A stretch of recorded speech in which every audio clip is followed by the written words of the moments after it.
Hi legends, what if I told you that there is a new build for Blood Knight that you are actually extremely tanky even as a free-to-play? So yes, we have a new Blood Knight Abomination PvP build that, as you guys can see here on the screen, I'm facing 4 players and I am still be able to do not only a lot of damage but still able to survive along the way. It actually requires you for you to learn the in and outs of the Abomination mechanics, but the good thing is that even as a standard, just the build alone, you're actually already like extremely tanky, which I love to play with it. Another thing that was a problem for me in the past when it comes to the Blood Knight is that you were required like 100% to always have these endure evasion sets, affixes, and the reality is that right now you actually don't really need unless you want to like really go and mid-max it to the best for you to be like the tankiest possible version. But have in mind that if you go like full tank, you're not gonna do as much damage, so I like to keep a balance when it comes to it.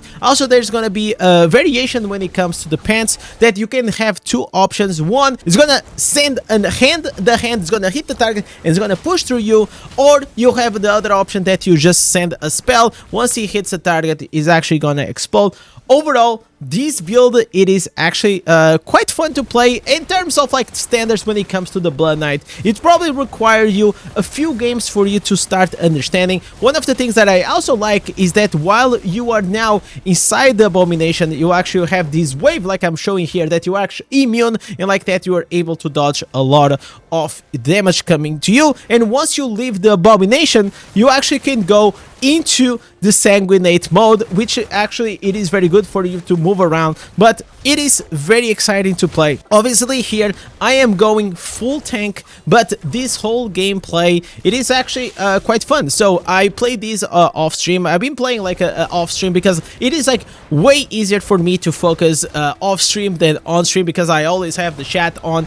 And let me tell you, this is a build that as you keep getting better, you kind of gonna get better at it, and you're gonna get rewarded from it. So Blood Knight is being known for a class that it is very dependent on the gear, but it's also very dependent on the player that is playing. Obviously, I am not like the greatest Blood Knight player because I only have been playing for a few weeks, but the reality is that Blood Knight was really my first class that I ever played. But just look about what is about to happen right now. I am literally alone. I'm gonna face a wizard, and as you guys can see, I can stay on the idol and keep push the idol even if I am just on my Abomination form. And now look at this, what's gonna happen. We have really good crowd control duration reduction because of the helmet, and also because of these Abomination affixes that I'm gonna go through everything in detail. But look at this. This is me going and facing like 6 enemies at a time. Have in mind that this is before the reset, so this is not whenever I was already at like 4,000 ranking when it comes to legend. All these people are around my residence and secondary, so yeah, we actually were able to do very well, and we kill everything, and like this we are about to push the idol and win the game. So with this out of the way, let me actually go and show you the build in action, because man, this is literally the best build that I ever played when it comes to the Blood Knight, and I think you guys are gonna like it a lot. So the first thing is gonna use as a skill the Whirling Strike. This now is gonna become a buff that you're gonna be able to counter attack. Whenever you counter attack, you're gonna be able to do some AoE damage, and you're also gonna be able to heal yourself. Then we're also gonna use the Shroud of the Night to pretty much give us a buff that is gonna increase our evasion, and whenever we're gonna evade, we're gonna get these extra shields. Abomination, it is your form that you're gonna be in, but now you're actually gonna be able to just pretty much be extremely tanky. Have in mind that whenever you actually go into the Abomination form, you're also gonna have 10% of lifesteal, which is gonna be great for you to sustain. And of course, here we are going to use the Sanguinate, because you're going to go into an immunity form that you're going to be able to roam around and pretty much just use as a catch-up, or most of the times you're going to use as a backup that, you know, you're going to use it, you're going to go back, you're going to heal, and you go back into the fight, and that's pretty much how it works. Regarding the primary attack, I mean, like, you probably can use if you want to stay at the range, but most of the times you're just going to be in your Abomination form. So, for the instances, I'm going to show you that for the headpiece, even though it says here Grave Runner is just because we are using the helmet. This is not the answers. The answers is called the Voice of Crescendant, and what it's gonna do is that whenever you're gonna have your Shroud of the Night, is also gonna increase your evasion rating by 22.8%. Not only that, it's also gonna increase your cooldown reduction for it, so you can have this evasion rate 100% of time. Then we are using the Count of Eves, that this one, whenever you're gonna use the Whirling Strike, is gonna now grant you 9% of damage reduction, up to 24 damage reduction. And because we are using it together with the new answers called the Maw and Response, that the Whirling Strike now is going to cause you to counterattack and be above.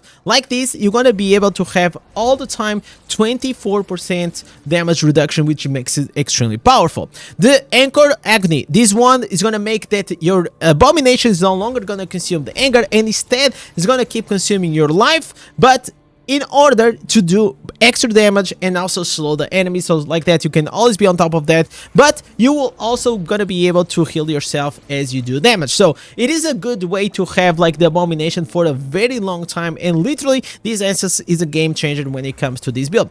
Then we have here the Twin Omens. This is the pants that you're gonna have the Crimson Claw, and then you're gonna grab them. Whenever you grab them towards you, you're actually gonna be able to prevent them from using the dash skills. But there is another one, because I found that the Twin Omens, even if sometimes, for example, versus Wizards, the Tempest or Demon Hunters is really good, versus like Crusaders and Barbs, sometimes it was not that good. So if you want, you can go actually with different types of pants that it also works really well, because I tried it, which is the Opportunities Herald. It is one, it is gonna pretty much send a claw, and whenever it's gonna hit them, it's gonna explode and do nearby damage. Also very good. You can go with one of these two. It is based on your playstyle, you can pick.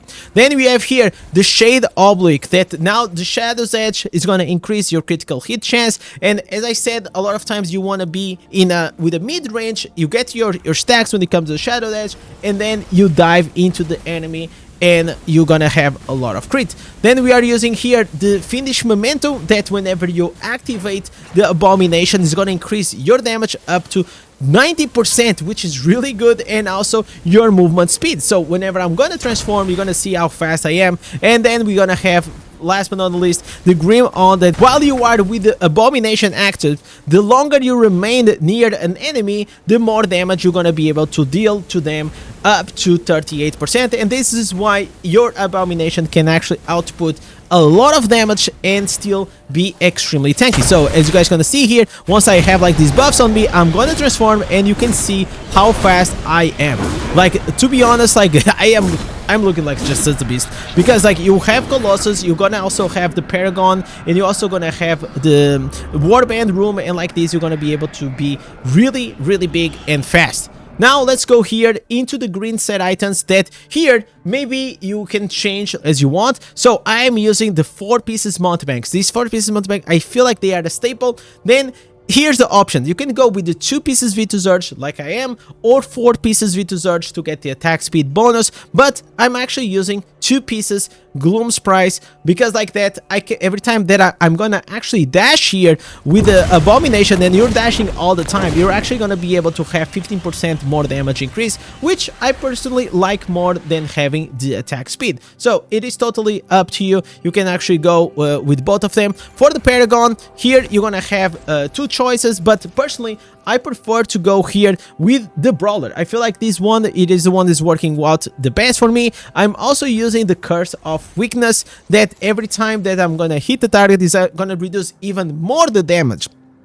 And this, you can see how like all these damage reductions start making you like extremely tanky, because ones are buffs on you and the other ones are just debuffs on the target. Then we gotta have here, when it comes to the familiar, obviously the only thing that you really want is a pet that is gonna have the Savior. Then we also gonna have here for the legendary gems, there's many options that you can go with. For me, I go with the Mother's Lament for the crit, Pain Clasp for every time that I have a dot on the target. It doesn't need to be your dot damage over time. It can be from anyone. I also have the Bottle Hope.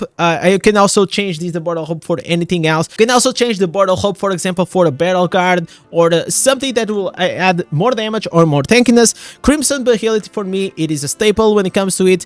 Colossus Engine, skill damage, plus you're actually gonna be able to run faster and be bigger. Bloodsoaked Jade damage, and also you're gonna have here some little damage reduction, but the most important thing, it is the increased movement speed, running consequence for the crit and the burning effect, and the blood flow, so we can add some extra damage and also some bleeds on the target. This works really well. When it comes here to the runes, this is very important because these runes can actually make it or break the game. So you want to actually go, if you don't have the legendary one like I do not have, you can go with a Vox. The Vox is gonna give you a stack of endure that whenever you are near targets, they actually gonna increase your evasion rate, and together with the headpiece that you have that is going to increase your evasion, you want to try to go for the 30% cap.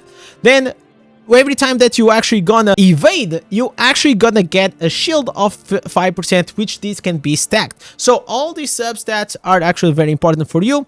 When it comes here, another for the head slot, you can go, for example, with the oath for attack speed and skill cooldown reduction, or the tier also works perfectly fine. Overall, the only one that I want to give a special mention is like literally this one on the chest piece, and even this one for the movement speed increase on the main hand. The rest, better the color, usually it's going to be better. You also have this one here on the pants that whenever you're going to go below 10% of your life, you're actually going to get this huge shield on you of 20%, and like that become even more tanky. So you guys can see that all these runes definitely they make your character better, but what will make your character even better and more tankier, it is gonna be these affixes here, the Abomination, that's gonna reduce your harmful effects on you, which can be damage over time, it can be the crowd control. This can be stacked up to 80%, but people think that it is 80% inside the PvP, but it's not.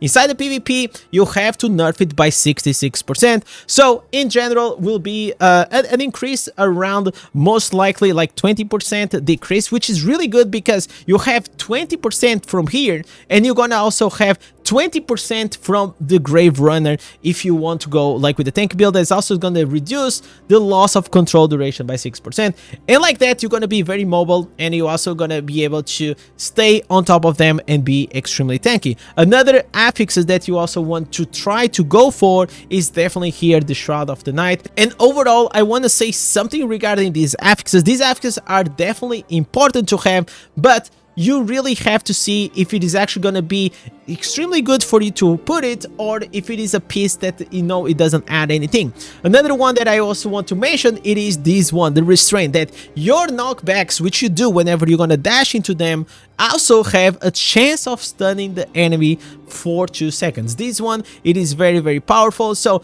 there's a lot of like these affixes that you can go and start playing with it, and which makes like the build complexity a bit higher. But please do not forget to actually always stay with some good stats, because that's the most important. So for the stats, I usually like try to go with the armor and armor penetration, some potency, and definitely I have to still keep trying to build up my resistance, but it has been really tough. I hope like in the future I get like around 4000 resistance, but the higher your resistance and your armor it is, the best and the more tanky you're gonna be, and that's what you really want to go for. So this is pretty much the whole build. I hope that you guys gonna have some fun. If you've been in the battlegrounds, you probably know what I'm talking about. You already seen some crazy Abomination Blood Knights over there. And above all, if you like this video and you like the PvP, don't forget to like, subscribe, and go watch this insane PvE Blood Knight build, which is gonna blow your mind.